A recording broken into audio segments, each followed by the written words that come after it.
Alors, on va passer les micros. Donc, j'espère que vous avez repris votre respiration. Et, alors, est-ce qu'il y a une question? Oui, ici. Bonjour. Bonjour. Du coup, c'était pour poser une question. C'est vraiment inspiré de faits réels, cette histoire? Inspiré de faits réels? Oui, ou c'est vraiment une histoire vraie, enfin... Bon, c'est une fiction, hein. Mais tout ce qui est dit dans le film est tiré de soit de choses des témoignages que moi j'ai reçus directement, soit des recherches aussi qu'on avait eu à faire avec notamment la Croix-Rouge qui nous avait donné accès à pas mal de documents et des documents assez exceptionnels. C'est quand dans les camps de la Croix-Rouge, dans ces zones de conflit, quand les combattants ou rebelles ou enfants soldats se rendent dans ces camps de la Croix-Rouge, généralement c'est qu'ils sont acculés, ils n'ont pas le choix, mais quand ils arrivent dans le camp, la Croix-Rouge a un truc systématique, c'est qu'ils font une interview à chaud de la personne à peine elle a déposé son arme pour rentrer dans le camp. Et j'ai eu accès à ces documents-là. Alors c'était pas seulement en Afrique, hein. Il y avait des trucs qui venaient d'Amérique centrale, il y avait des trucs qui venaient d'un peu partout. Mais et de là, il y a eu effectivement même des répliques qui sont sorties, notamment un commandant d'enfants soldats qui à chaud, on lui disait mais tu as des enfants sous tes ordres, et il disait ça fait quoi? Et on lui disait mais tu sais que selon la convention, c'est pas considéré comme des soldats, donc c'est un crime d'autant plus grave. Et le gars dit mais les enfants c'est les meilleurs soldats du monde, et j'ai gardé cette réplique là par exemple. Donc c'est tiré à la fois, et puis moi aussi j'ai vécu donc dans cette zone de conflit, et j'ai eu pas mal de témoignages directs d'horreurs que ces gars-là sont capables de commettre. Donc on en a mis qu'une toute petite partie, hein. Voilà, donc c'est non. Et ce qui est fictif aussi, pour répondre à ta question, c'est qu'il n'y a jamais eu de procès. Il n'y a pas de prisonniers dans ces guerres-là, hein. On tabat et puis c'est tout. Donc moi j'ai inventé le fait que, et si on en ramenait un en ville pour une raison X, en l'occurrence on va en faire un procès de propagande dans mon histoire, ce qui est plausible, mais ça n'est jamais arrivé. Ouais, c'est de la fiction pure, ça. Bonjour, ce serait une question que je me posais. Est-ce que le personnage donc, du prisonnier a un moment dans l'histoire où tout le long a une espèce de processus d'humanisation, même si au final il cède à l'animalisation? Oui, bien sûr, c'est ce que j'ai essayé de faire, c'est d'aller chercher le reste d'humanité enfoui en lui.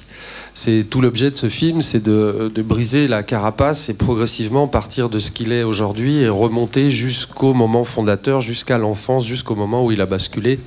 Donc oui, c'est un être humain comme nous tous.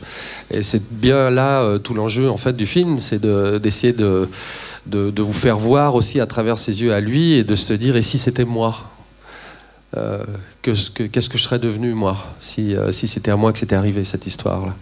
Donc oui, bien sûr, c'est retrouver l'humanité en lui, et aussi l'avocate ouvre la grande boîte de Pandore de la conscience, hein, de se rendre compte dans le monde réel de ce que veulent dire les actes qu'il a posés tout au long de sa vie depuis l'âge de 6 ans. Ouais. Bonjour, alors j'aimerais juste, je suis là. J'aimerais juste savoir, en fait, par rapport à la fin, est-ce que c'est une manière de dire que même s'ils se rendent compte de ce qu'ils ont fait, etc., vu qu'ils ont été éduqués de cette manière, ils ne sont pas rattrapables, en fait? Alors, pas tout à fait. C'est pas ce que je voulais faire. En fait, j'ai laissé ouvert plusieurs pistes à votre réflexion. D'ailleurs, peut-être, moi, je pourrais retourner la question au public. D'après vous, pourquoi est-ce qu'il la tue? D'après ouais. Il y a plusieurs pistes ouvertes. En réalité, ce film est un cri, hein, pour nous, vraiment un cri venu des tripes, un au secours, en disant mais on ne peut pas ne rien faire, on ne peut pas juste donner $500 contre une Kalachnikov et puis penser qu'ils vont devenir des bons citoyens, voire même arriver jusqu'à un procès qui, par miracle et grâce à une héroïne comme cette avocate, un procès équitable et juste, même qu'ils fassent leur peine. Est-ce qu'en sortant de prison, ils seront pour autant devenus des bons citoyens? Donc si j'avais fait... Alors cette fin, oui, elle pose souvent problème, enfin en tout cas question, mais c'est un peu l'objet. C'est que si j'avais fait un happy end, vous sortiriez de cette salle en vous disant waouh, c'est terrible, mais quand on a une bonne avocate et qu'on fait quelques temps de prison, bon après le problème il est résolu. Et c'est pas du tout le sens de ce film, c'est de vous dire bah non, c'est pas aussi simple que ça. C'est beaucoup plus compliqué, et donc après je laisse plusieurs possibilités ouvertes d'interprétation pour que vous sortiez de cette salle en réfléchissant et en vous demandant pourquoi. Et l'objet pour moi, c'est de se dire, bah, le problème, il est là. Il n'est pas résolu seulement comme ça. Il y a plus à faire que ça. Ouais, c'est un peu ça. Bonjour, ici. En tout cas, félicitations pour ce beau projet. J'avais comme question, est-ce que c'était compliqué au niveau de la réalisation de ce projet? La réalisation, la production? Dans la totalité. La totalité, ben, ouais, c'est 7 ans. Voilà. Entre le moment où on a décidé... Alors, il se trouve que ce film, au départ, était une pièce de théâtre qu'on avait fait suite à ce que j'avais vécu à la frontière du Libéria, comme je vous disais au début du film.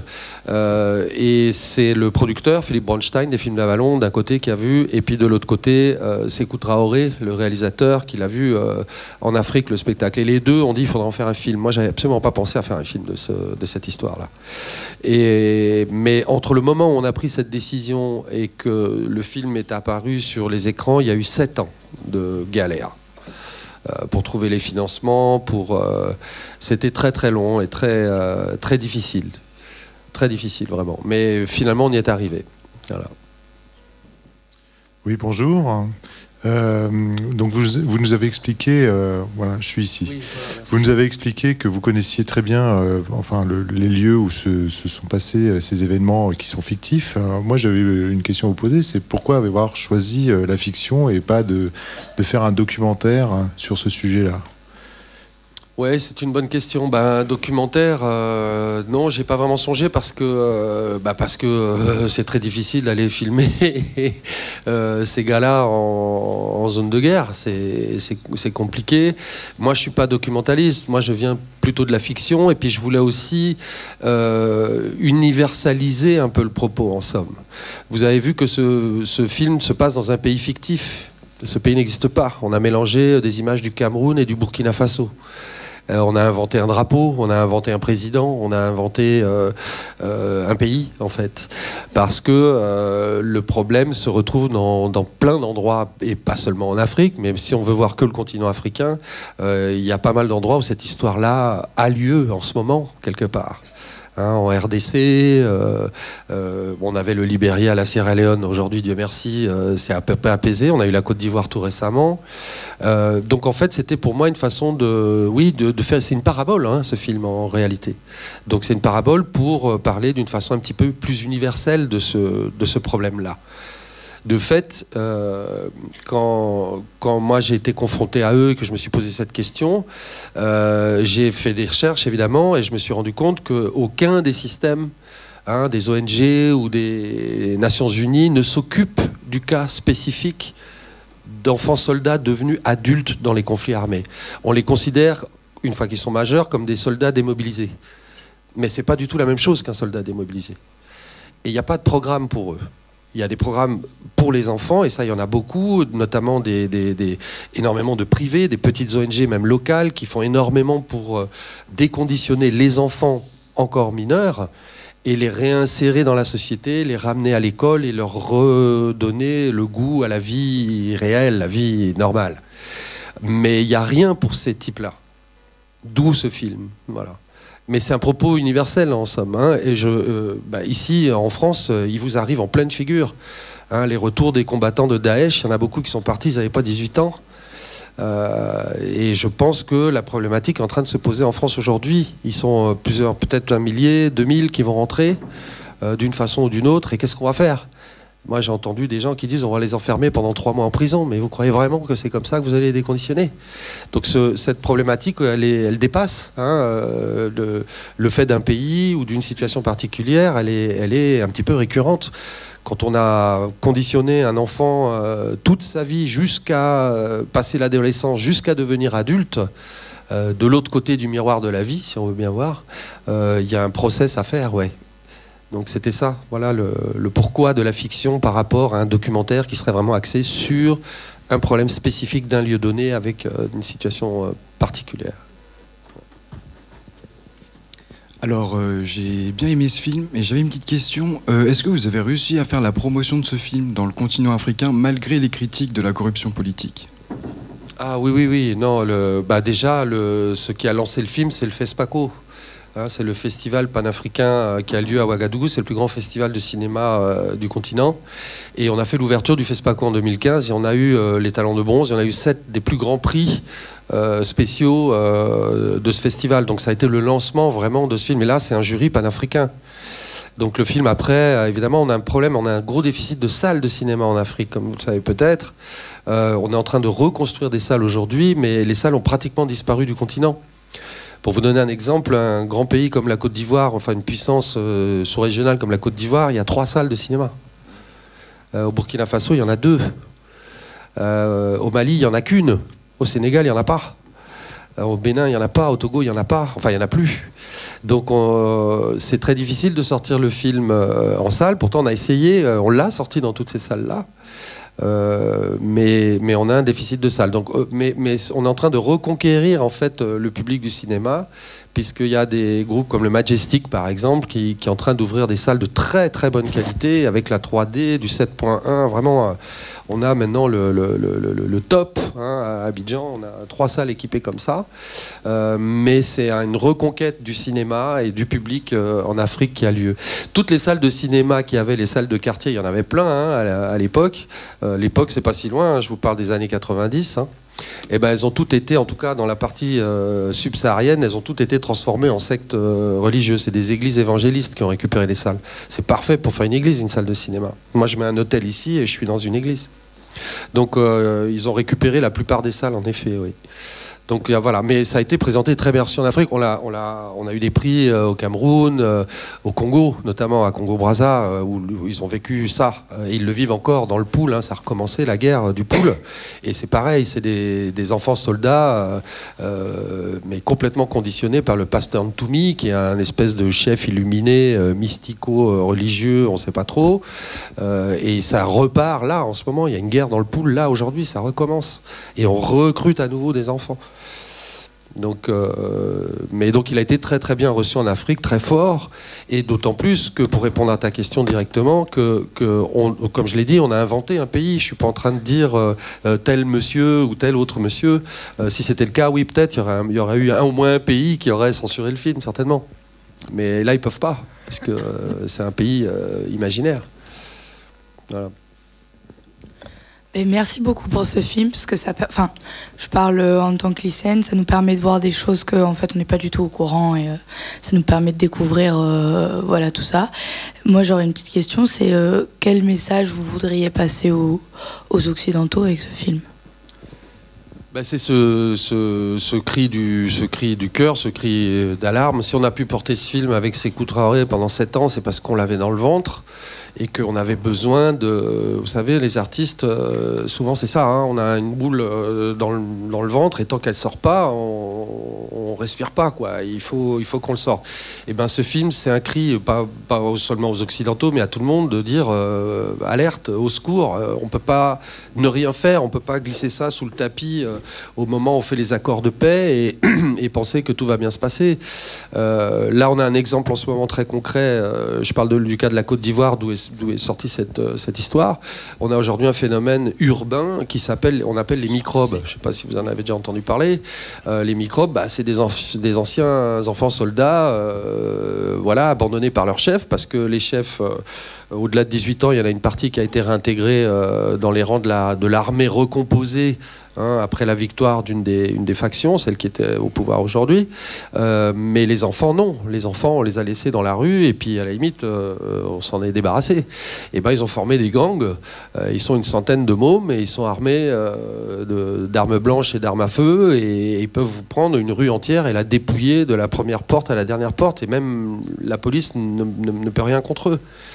Et ce phénomène aujourd'hui, c'est vraiment une suite, une conséquence directe du conflit armé et de la non prise en charge, quelque part, de ces ex-combattants, hein, qu'on veuille ou pas. Ces enfants sont des combattants. Donc voilà un exemple, encore une fois, de l'urgence à parler de ce problème-là et qu'on le prenne en compte, quoi. C'est vraiment ça le message qu'on veut passer. Bonsoir. Là. Bonsoir. 7 ans de production, c'est extrêmement long. Est-ce qu'il n'y a pas des moments où le projet a failli ne pas du tout se réaliser ? Ah oui, ça, plusieurs fois. Plusieurs fois, quand on vous déboute des grandes commissions, on vous demande de réécrire. J'ai réécrit 9 fois le film. Ouais. Parce que vous allez sur une commission du CNC Cinéma du Monde et ils sont en plus arty entre guillemets, alors ils vous demandent de faire certaines choses, donc vous vous y pliez parce que pour le faire dans de bonnes conditions, il faut un minimum de moyens qu'on a difficilement ou pas sur le continent, quoique maintenant ça évolue, les États commencent à mettre de l'argent dans le cinéma. Le Burkina Faso vient de débloquer 1 milliard de francs CFA, ce serait difficile. Ça fait 150 millions, c'est quand même pas mal d'argent. Bon, les États africains commencent maintenant à financer leur propre cinéma, mais c'est vraiment le tout début de ça. Mais un film, ça coûte environ 1 million d'euros. Celui-là, on l'a fait avec la moitié. Et pourtant, il nous a fallu 7 ans pour trouver la moitié de cet argent. D'autant plus que non seulement on est africain, en plus on est inconnu au bataillon, on n'avait pas d'acteurs bankable. Dans le système, par exemple, de financement français, ou en tout cas européen, ils veulent des têtes d'affiche, et nous, on n'en avait pas, ou on ne voulait pas. On voulait garder ces 2 acteurs qu'on trouvait, nous, fabuleux, et qui avaient aussi créé les personnages dans la pièce. Donc voilà les difficultés. Et plusieurs fois, moi j'étais complètement désespéré. Je me dis on va jamais y arriver, quoi, c'est sûr. Hein. Mais bon, après on reprenait notre cheval de bataille et puis on repartait. Voilà, au combat entre guillemets. C'est un combat bien pacifique et artistique. Mais plusieurs fois on a cru que c'était foutu. Oui. Moi j'ai eu des moments de sérieux doute. Oui. Mais bon, heureusement, on n'a pas baissé les bras. On était 2, Dieu merci. Sékou et moi, on ne s'est pas lâché et on a pu aller jusqu'au bout. Ouais. Bon, bonjour. Bravo encore pour le film. J'ai aperçu dans le film, sur les casques des soldats, casques bleus, oui. Dans le film. Oui.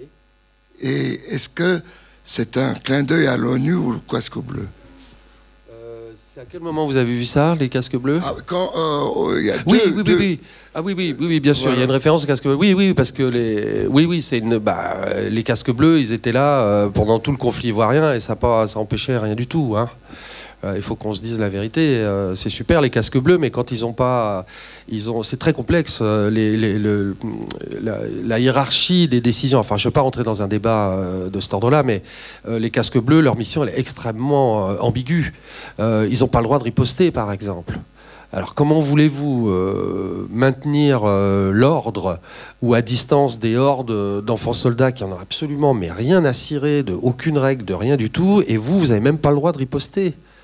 Donc les casques bleus, c'est pas toujours la solution idoine face à ce genre de mouvement armé.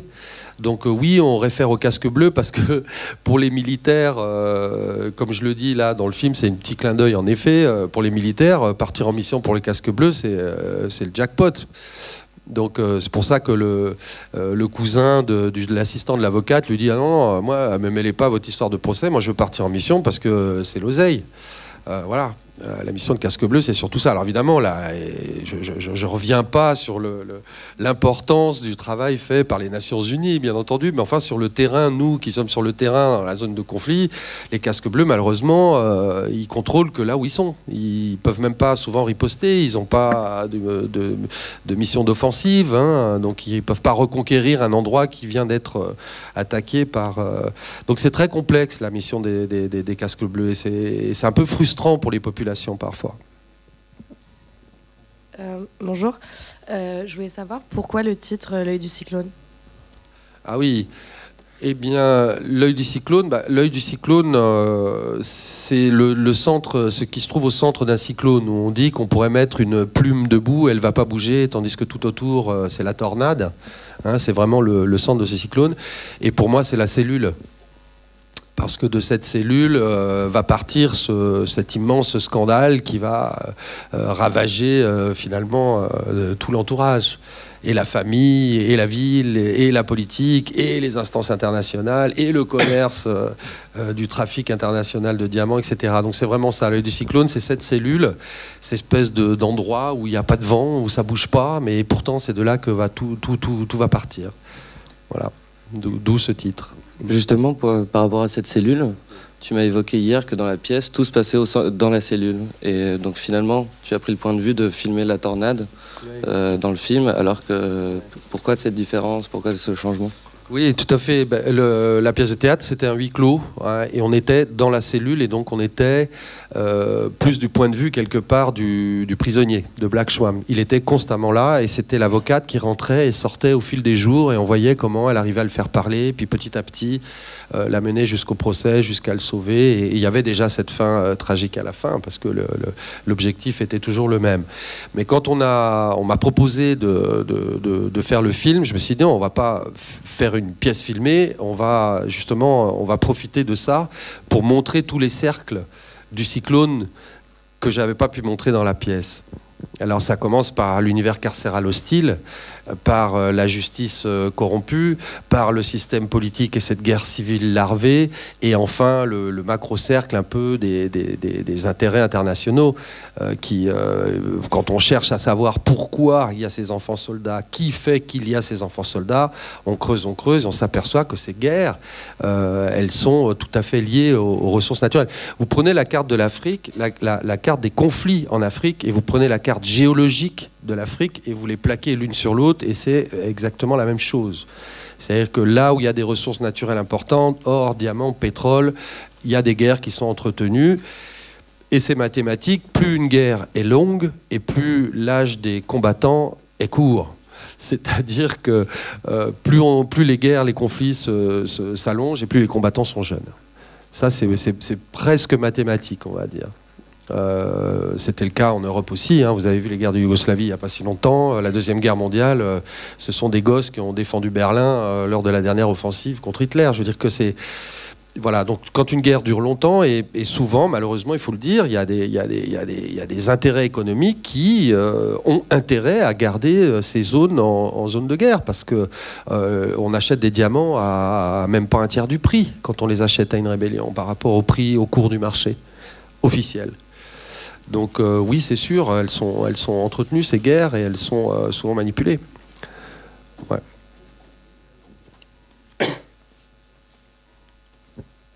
D'autres questions ?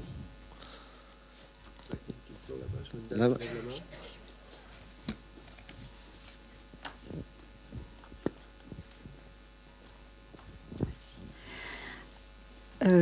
Ma question est du point de vue de l'avocate.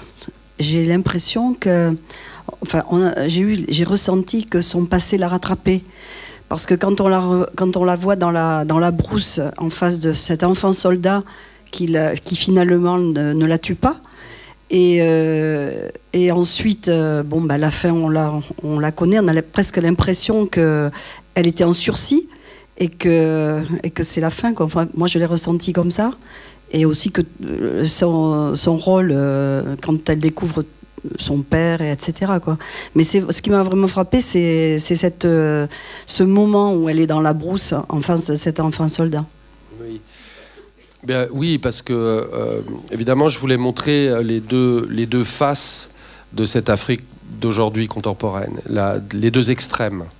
Donc elle est la grande bourgeoisie qui fait ses études à l'international, qui vit dans l'insouciance et le luxe, et puis de l'autre côté le fin fond de la brousse de ces rébellions sordides, atroces, obscures, mystiques. Voilà, donc je voulais vraiment le contraste entre les deux, mais néanmoins on parle du même pays, on est dans la même société, donc on n'en sort pas indemne. Il ne peut pas ne pas y avoir de conséquences, il ne peut pas ne pas y avoir de lien. Donc pour moi, effectivement, il y avait cette parabole. Elle allait affronter ses propres démons, cette femme. Ce trauma fondateur, on va dire, son traumatisme de départ à elle, fait qu'elle est vierge jusqu'à aujourd'hui. Elle n'a jamais pu concevoir d'être aimée après ça. Enfin, bref, donc il fallait qu'on boucle la boucle quelque part. Et elle va se libérer par le sacrifice ultime en fait, quelque part. Elle va se sacrifier professionnellement, et puis c'est sa vie aussi, paraboliquement, à la fin. Mais oui, c'est vrai, elle a été marquée par cela, donc on n'est pas indemne. On ne peut pas être complètement, comment dirais-je, c'est-à-dire que ça ne nous touche pas du tout. On a beau vivre en ville. Par exemple, moi je m'identifie beaucoup à la petite sœur. Parce que nous, on vivait à Abidjan, en Côte d'Ivoire, et à la frontière, de l'autre côté, il y avait la guerre du Libéria, qui était une guerre atroce, mais atroce, qui a duré plus de 18 ans. Mais on avait l'impression que c'était dans un autre continent, très très loin de nous. Et puis un beau jour, moi je suis en train de travailler à la frontière, et puis ils sont là, ils rentrent. Et on les a en face de nous. Et voilà, moi je m'identifie à la petite sœur également, parce qu'elle est dans l'insouciance de sa vie urbaine, tranquille dans la capitale, et tout d'un coup ça lui saute à la figure. La réalité, le fond de ce qui fait fonctionner la machine, et puis l'horreur qui est à ses portes. Donc, mais vous avez tout à fait raison, c'était pour nous une façon de faire une boucle en fait, de la vie de cette avocate-là. Ouais.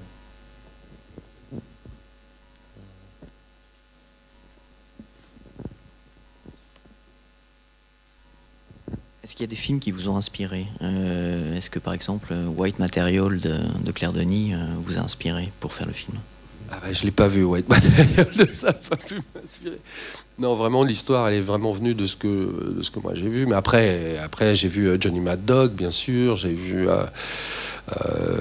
je sais pas, Blood Diamonds, qui décrit très bien le macro-système, qui est pas toujours très réaliste bon, pour certaines choses africaines. Mais bien sûr, après, je regarde des films. Celui-là en particulier, je l'ai pas vu. Je suis curieux de le voir, d'ailleurs. Mais c'est vraiment parti de ce que j'ai vu, moi, sur le terrain. Et j'ai écrit d'abord cette pièce partant de rien du tout. J'ai juste des recherches qu'on a faites. Alors, ce qui est intéressant aussi quand même à savoir, c'est quand on a créé la pièce, c'est-à-dire que la création des personnages, elle s'est faite avec les acteurs. Alors, pas Fargas, c'est un acteur qui était avant lui. Fargas a repris le rôle. Mais Maïmouna Ndiaye, on travaillait en impro, en fait. Moi, j'avais fait que chacun d'entre eux fasse des recherches séparées. Elle travaillait avec des avocates d'assises pour s'informer sur les termes juridiques, sur la façon d'approcher un monstre comme celui-là. C'est pas facile de se faire accepter d'abord en tant que femme avocate face à un criminel de cette ampleur-là. Donc on a vu des avocates d'assises qui avaient à défendre non pas des enfants soldats, parce que ça n'existe pas, on les tue avant de les amener en procès, mais par contre des meurtriers, des fauves. Et donc elles lui ont donné beaucoup de tuyaux en quelque sorte, le coup des journaux, d'amener à manger, la cigarette. C'est des manières d'approche comme ça que soit elles ont apprises en faisant pragmatiquement ou pas. Et de l'autre côté, on faisait travailler l'acteur sur tout ce qui concernait les enfants soldats, les fameux témoignages dont je vous parlais de la Croix-Rouge, etc. Et donc après, on les confrontait sans qu'aucun... chacun ne savait pas ce que l'autre avait emmagasiné comme information, etc. Et donc moi, je les confrontais sur des scènes pour que ça crée des étincelles. Et il y a beaucoup de choses qui sont nées de là. C'est vous dire l'implication des acteurs dans le process de création de leur propre personnage. Voilà. Et après, moi, je tissais ma toile. Voilà, cette partie d'échec que je voulais essayer de faire. Je voulais qu'ils soient aussi intelligents l'un que l'autre. C'était très important. Et que ça soit une partie d'échec, en fait, ce jeu entre eux. Donc, oui, je ne sais pas si ça répond à votre question, mais je ne me suis pas inspiré du film de Claire Denis et que je regarderai avec plaisir. Ouais. Ouais. Bonjour, je suis ici. J'aurais aimé savoir si le film, lorsque vous l'avez présenté en Afrique, avait déclenché des débats ou des événements en dehors des projections. Non, un peu comme aujourd'hui, c'est-à-dire qu'après, les gens ont envie de poser des questions, d'en savoir davantage, effectivement. Pour l'instant, non. Alors par contre, là, il y a le barreau des avocats d'Abidjan qui a vu le film. Et d'ailleurs, le film sort le 22 novembre et on est avec Avocats sans frontières, etc. Donc il y a tout ce système un peu judiciaire qui s'y intéresse énormément au film, parce qu'on a quand même essayé, nous, de respecter les termes juridiques, de respecter la procédure, de respecter un peu le protocole et la façon dont se passe ce type de procès. Alors là, en plus, à huis clos, c'est un cas tout à fait particulier, donc ça intéresse beaucoup les avocats. Donc là, par exemple, on va avoir une projection avec une bonne partie du système judiciaire ivoirien qui veut après susciter un débat, parce que la problématique se pose en ce moment en Côte d'Ivoire. Je vous parlais du cas des microbes, voilà. Il va falloir faire quelque chose, et comment les juger? Donc ça va susciter ce débat-là, par exemple, oui. Mais non, on n'a pas soulevé des émeutes avec le film. Je crois qu'il donne envie, enfin, de débattre après le film, en effet. Ça à chaque fois, oui. Et on le fait avec plaisir, ouais. Juste pour l'anecdote, on a tourné le film au Burkina Faso, comme vous le savez. On a eu une révolution il n'y a pas si longtemps. Et pendant qu'on tournait le film, il y a eu la révolution qui a chassé un dictateur qui était là depuis 27 ans. Il y a un monsieur qui s'appelait Blaise Compaoré. Et les images de foule que vous voyez à la fin de ce soulèvement populaire sont les images qui se passaient pendant... on a pris des images d'archives réelles, et c'est un hommage qu'on rend à la révolution populaire et pacifique du peuple du Burkina Faso qui s'est libéré du joug d'un dictateur militaire qui sévissait depuis 27 ans. Donc il y a un petit hommage là lié à l'actualité, lié à la rue. Donc c'est nos images un peu subversives, si vous voulez, qu'on a mis dans le film. Mais c'est des vraies images d'archives qui ont eu lieu pendant qu'on tournait, quoi. Donc on a été filmé dans la rue, oui. Oui, je voulais vous parler un petit peu boutique. Doublement, d'abord la pièce, est-ce qu'elle tourne encore? Et ensuite le film, je crois qu'il sort dans 8 jours. Vous sortez sur combien d'écrans? Le distributeur, c'est qui? Et si on le veut, est-ce qu'il est possible qu'il soit accompagné? Mais c'est le but de l'opération. Merci pour cette question. Alors, pour parler boutique, c'était la première question. C'était la pièce. Est-ce qu'elle tourne toujours? Non. Pas nous, en tout cas. Donc, elle est publiée chez Lanzmann, éditeur. Donc, elle est à disposition de si quelqu'un... moi, je ne demande que ça, en tant qu'auteur. Donc, nous, on la joue plus parce qu'on a bouclé la boucle. Hein. La pièce a tourné quand même pendant 6 ans. On a eu beaucoup de succès avec, Dieu merci, avec ces mêmes 2 acteurs. Et on a fini en beauté avec le film. Donc, pour nous...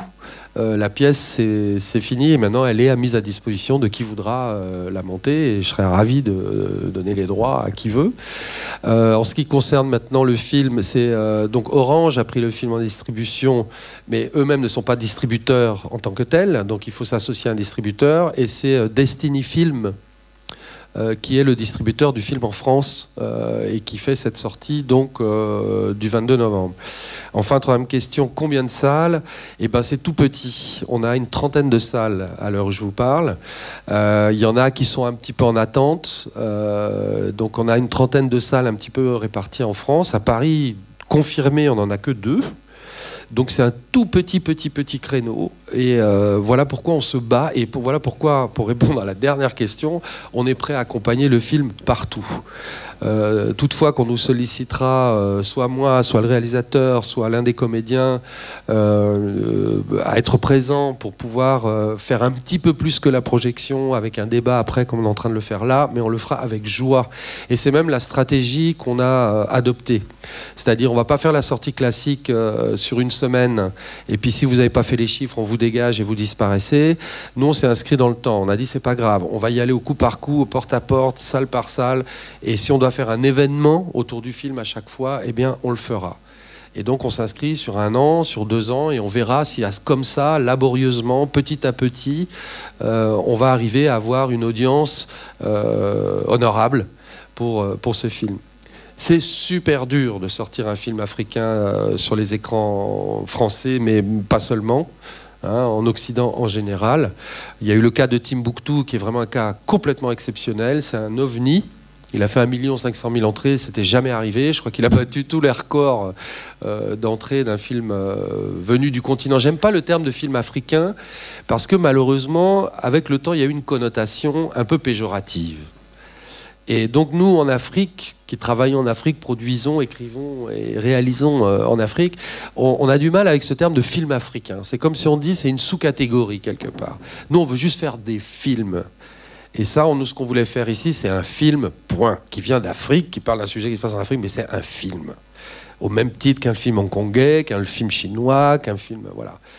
Donc c'est un véritable acte militant, presque, je dirais, de Destiny, que de sortir ce film d'inconnu, avec pas de star, qui vient du continent, etc. C'est pas facile du tout. Donc on a une 30aine de salles. Et bien sûr, le film est à disposition de toutes les salles. On n'attend que ça, d'ailleurs. Que d'autres salles le prennent et s'inscrivent. Il suffit de prendre contact avec Destiny Film et ils n'attendent que ça. Alors voilà, voilà. Mais merci madame, mais alors c'est ce que je voulais dire, mais vraiment on en est là. Nous on n'a pas accès avec ce genre de film aux gros médias, on n'est pas un blockbuster, on n'est même pas une comédie française, on n'a pas du tout accès à la grosse batterie médiatique. La seule arme que nous avons, arme pacifique, c'est vous.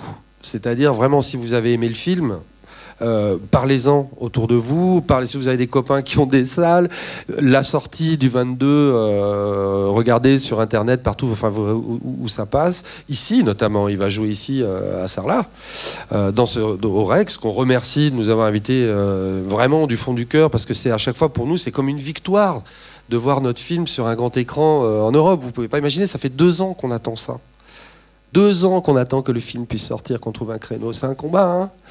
Donc la seule arme qu'on a finalement de com, c'est les réseaux sociaux finalement. Voilà. Si vous avez aimé,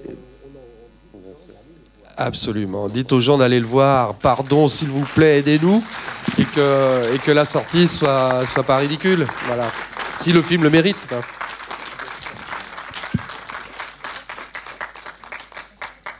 C'est pas d'autres questions. En tout cas, merci à vous tous d'être venus. Hein. Merci.